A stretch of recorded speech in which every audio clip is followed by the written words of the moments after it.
আচ্ছা বন্ধুরা, আজকে আমরা তাহলে যে জিনিসটা পড়ব সেইটা হচ্ছে ভিটামিন।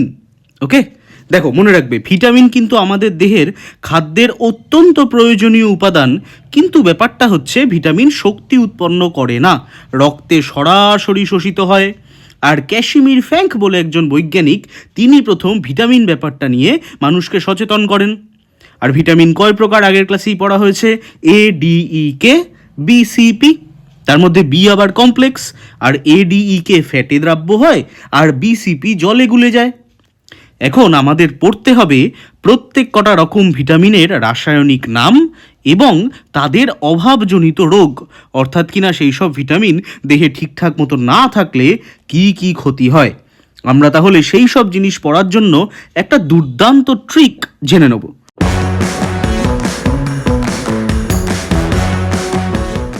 কি জেনে নেব? আগে আমরা এই অসভ্য অসহায় টাকলা লোকটাকে দেখব। দেখো, এটা আমি কালকে দেখেছিলাম, জানো তো। কালকে দেখলাম যে এই টাকলা লোকটা বায়োডেটার ফাইল আনতে গিয়ে ওনাকে দায়িত্ব দেওয়া হয়েছে একটু বায়োডেটার ফাইল নিয়ে আসুন। এই লোকটা বায়োডেটার ফাইল আনতে গিয়ে সব বায়োডেটাগুলোকে দেখো ফেলে দিচ্ছে। তাহলে এই টাকলা লোকটা কালকে দেখলাম কি না, বায়োডেটার ফাইল আনতে গিয়ে, তাহলে এই টাকলা লোকটা কালকে দেখলাম কি বায়োডেটার ফাইল আনতে গিয়ে সব ফাইল ধরে ধরে ফেলে দিচ্ছে। তাহলে সেই কথাটা একটু ডিটেলে চলে আসি সেই কষ্টের গল্পে। তাহলে কাল দেখলাম একটা টেকো লোক ফাইল থেকে নিয়ে আসতে গিয়ে বায়োডেটা সব ফেলে দিচ্ছে।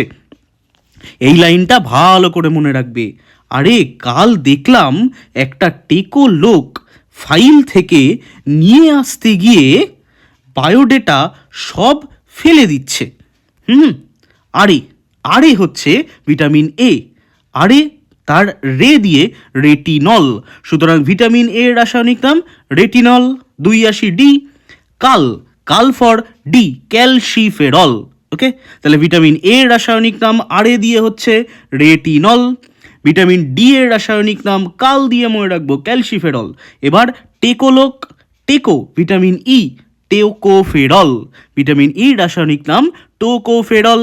তারপর একটা টেকোলোক ফাইল অর্থাৎ ভিটামিন কে কি ফাইল অর্থাৎ ফাইলোকুইনন। ওকে, ফাইল থেকে ভিটামিন B1 থেকে আসবে থিয়ামিন। ওকে, ফাইল থেকে নিয়ে ভিটামিন B3 নিয়ে হচ্ছে নিয়াসিন, আসতে হলো ভিটামিন সি, অ্যাসকর্বিক অ্যাসিড। ওকে, বায়োডেটা হলো ভিটামিন B7, বায়োটিন। সব হচ্ছে ভিটামিন B12, সায়ানিকোবালামিন। আর ফেলে হলো ভিটামিন B9, ফলিক অ্যাসিড। তাহলে আর একবার চলে আসি।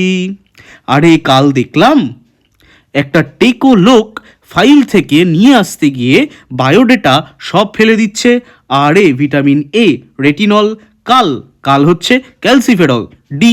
আচ্ছা, টেকো অর্থাৎ টোকোফেরল, সেটা হলো ভিটামিন ই। ফাইল অর্থাৎ ফাইলোকুইনন, সেটা হচ্ছে ভিটামিন কে। তারপর চলে আসি থেকে হচ্ছে B1, থাইমিন বা থিয়ামিন। থেকে নিয়ে হচ্ছে নিয়াসিন কোথায়? Vitamin B3 niacin. আচ্ছা, আস্তে মাঝখানে সি ঢুকে গেছে, ভিটামিন সি, আসকর্বিক অ্যাসিড। ওকে, বায়োডেটা হলো B7, বায়োটিন। সব হচ্ছে গিয়ে সায়ানিকোবালামিন। সব কোথায়? এই যে সব B12। আর লাস্ট চলে আসবো, ফেলে দিচ্ছে ফলিক অ্যাসিড, সেটা হচ্ছে ভিটামিন B9। তাহলে ইম্পর্টেন্ট ভিটামিনগুলোর সব কটা রাসায়নিক নাম আমরা জেনে নিলাম। কাল দেখলাম একটা টেকো লোক ফাইল থেকে নিয়ে আসতে গিয়ে বায়োডেটা সব ফেলে দিচ্ছে। Retinol, calciferol, tocopherol, phylloquinone, thiamine, niacin, ascorbic acid, biotin, cyanocobalamin and folic acid. Okay, এই হচ্ছে সেই লোকটা যে আমাদের সব ভিটামিনের রাসায়নিক নাম পড়িয়েছে। এবার আমরা দেখব এই সমস্ত ভিটামিনদের অভাবে আমাদের দেহে কি কি রোগ হয়। তার জন্য আর একটা ফর্মুলা দেখো, এ নামের একটা অন্ধ লোক আছে।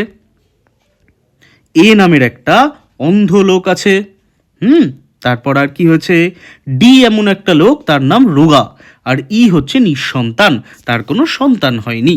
ওকে, তারা তিনজনে মিলে ঘুরতে বেরিয়ে খুঁজে পেল মাঘ মাসে একটা লোক রাস্তা পার হচ্ছে স্কার্ফ পরে। কিন্তু অন্ধকারে এরম একটা লোক দেখতে পেয়ে ওদের ভয়ে রক্ত ঠান্ডা হয়ে গেল।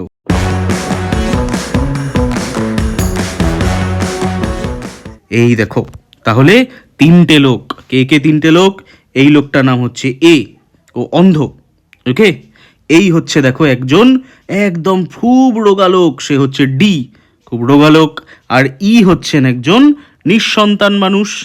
তারা মাঘ মাসের ঠান্ডায় বেরিয়ে মাঘ মাসের ঠান্ডায় রাত্রিবেলা দেখতে পেল একটা লোক স্কার্ফ পরে ঘুরে বেড়াচ্ছে। ওকে, আর সেটা দেখে ভয়ে ওদের রক্ত ঠান্ডা হয়ে গেল। ভালো করে দেখো, তাহলে এ হচ্ছে অন্ধ, ডি হচ্ছে রোগা, ই হচ্ছে নিঃসন্তান।